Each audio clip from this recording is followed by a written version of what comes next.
Mais um final de semana livre entre uma partida e outra, o Guarani vem tendo tempo suficiente para alinhar todos os detalhes de olho nos próximos compromissos. Depois da vitória sobre o Retrô, o Bugre teve 14 dias livres antes do duelo contra o Itabaiana. E o resultado foi positivo. Agora a equipe alviverde espera repetir o mesmo roteiro diante do CSA no próximo sábado, novamente no Brinco de Ouro.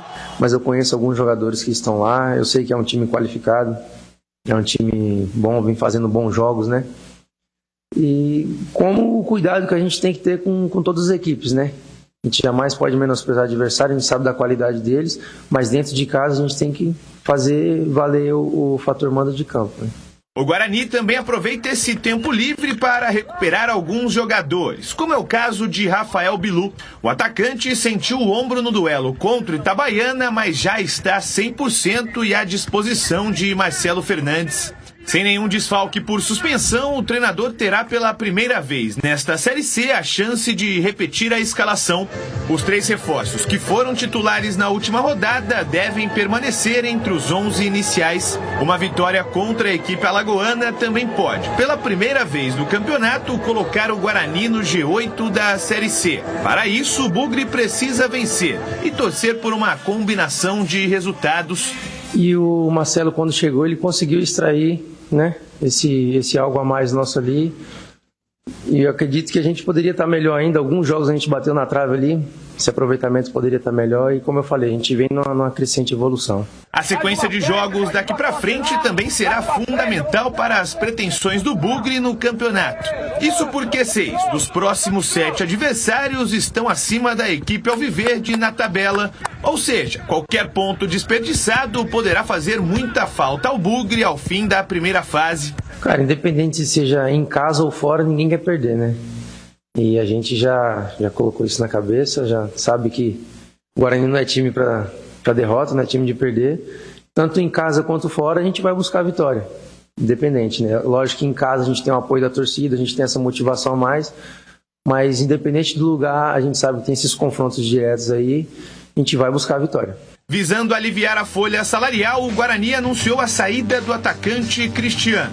Anunciado no dia 10 de abril, o jogador se despede do Brinco de Ouro com apenas 5 partidas disputadas e sem balançar as redes. Em nota, o clube disse que acertou a rescisão em comum acordo com o São José, equipe do Vale do Paraíba, que é detentora dos direitos econômicos do jogador. Liberado pelo Bugre, Cristiano está a caminho do Porto Vitória, do Espírito Santo, para disputar a sequência da Série D do Brasileirão. Bom, se o Vadão fosse o treinador do Guarani, não é Vadão já falecido, que Deus o tenha.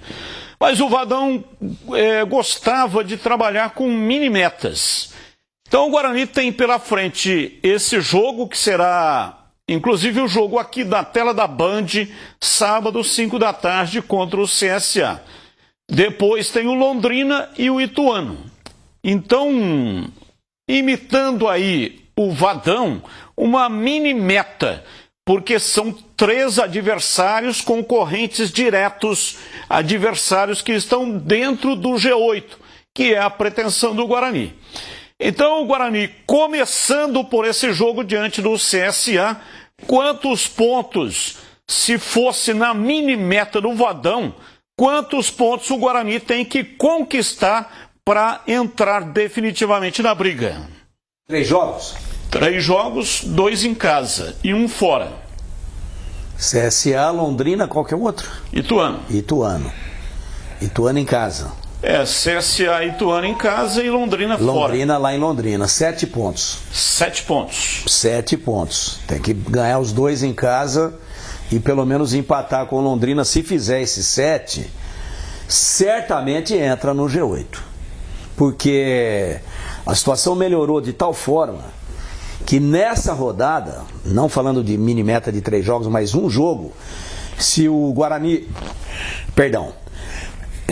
vencer, e for beneficiado por uma combinação grande de resultados, não é apenas ele. O principal é ele ganhar o jogo, ele pode entrar já nessa rodada. Então é fácil imaginar que sem ficar pensando muito em milagres, de tudo dar certo, 5, 6 resultados favoráveis, nessa rodada pode acontecer, mas é difícil.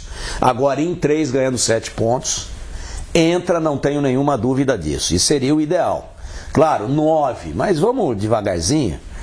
Coisa ainda vem engatando, a coisa ainda vem se estruturando, jogadores novos entrando agora na equipe, mas assim, respondendo objetivamente, eu acredito que com 7 em 9 entra com sobra.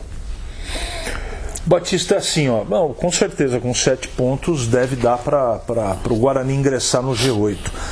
Mas eu me dou como satisfeito uma vitória contra o CSA, porque é o próximo passo. Na minha ótica, eu acho que é um pouco cedo ainda para a gente projetar coisa positiva. O time melhorou, tudo dentro do campo teórico. Melhorou, porque na prática a gente viu um tempo bom e o outro mais do mesmo. Essa foi a verdade na última partida. Vou repetir, melhorou. E a expectativa é muito boa. Expectativa. O adversário é o CSA, eu acho que antes... A minimeta pode continuar aí, isso é dado matemático, estatístico, está tudo certo. Só que na prática a conversa é outra. A gente sabe disso. Então, 7 pontos põe no G8. Agora eu quero esperar essa partida contra o CSA. O segundo tempo do jogo contra o Itabaiana, o time caiu porque o Rafael Bilu teve um problema no ombro. A gente viu em imagens, na sexta-feira já falávamos sobre isso. Ele que até participou do segundo gol e nem teve condição de comemorar porque estava sentindo dores fortes. Então, a queda técnica do Guarani no segundo tempo passa pela ausência do Bilu.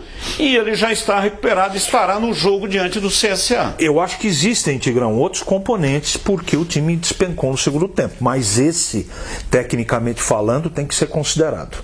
Eu acho que no meio-campo teve o motorzinho do time que cansou. Ele correu tanto no primeiro tempo, não conseguiu dosar porque ela era a necessidade, não é? Foi a intensidade do Guarani que definiu o jogo no primeiro tempo. Foi a queda de padrão físico do Caio Melo.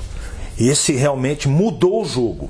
Quando ele saiu para colocar outro atleta, não foi a mesma coisa. Mas sem dúvida, Tigrão, a saída do Bilu fez falta. São duas informações, uma positiva e uma negativa, né? Eu acho preocupante a gente dizer aqui, depois que o Bilu saiu, o time mergulhou de ponta cabeça.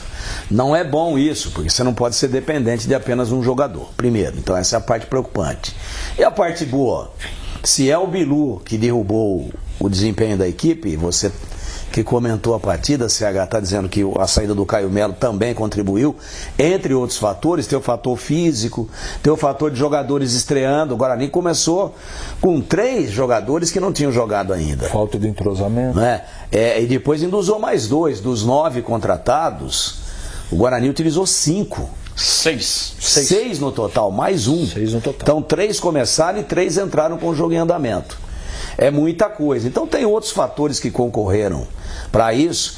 Acho que o susto mesmo da equipe de ter tomado um gol no finalzinho do primeiro tempo, praticamente na última bola, estava com 2-0, comandando, administrando bem, sem sofrimento nenhum. Aí toma o gol, vem aquela tensão, puxa, será que a história vai se repetir? Mas o fato, né, que preocupa, não podemos jogar apenas e tão somente na saída do Bilu, porque daí vira Bilu dependência, não pode ser assim, né? E o campeonato está aí, tem contusão, tem suspensão, tem outros problemas que acontecem. Agora tem o lado positivo, se for isso, ele volta. Problema no ombro, que é sempre muito complicado, eu que o diga, né? Mas foi leve. Tanto é que o jogador já está recuperado e nós vimos aí, já está treinando. Então, menos mal, e eu acho que estarão todos à disposição, né? Todos à disposição. Então o Marcelo Fernandes poderá escolher os 11 melhores para começar, ganhou muitas opções e vai ter aí a possibilidade de escalar o melhor Guarani num jogo duro, hein?